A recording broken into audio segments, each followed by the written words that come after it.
All of us, have every ounce of potential to be everything that we ever want to be. But what happens now, if we have all the potential in the world, we shift over to our actions.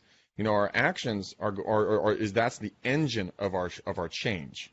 That drops down to what our results are going to be. And now, at the results part of this whole thought pattern, this is where your gas comes in. Because you'll step on the gas as soon as you see results, swing over to your belief section of your brain, and it'll show you, oh my God, see, I knew I could do this. I'm a rock star. But on the flip side, it does the exact opposite. If you have the potential, but you take little to low action, you will get little to low results, which will then reinforce your belief system of, see, I told you I couldn't do it. And then you stay stagnant right where you are, and you don't move forward. So what is that thing? If you're fucking up really badly right now, and you know it, we don't want to admit it to anybody, you have to take massive action immediately. You'll get massive results. You will then reinforce your belief systems that you had the potential to begin with.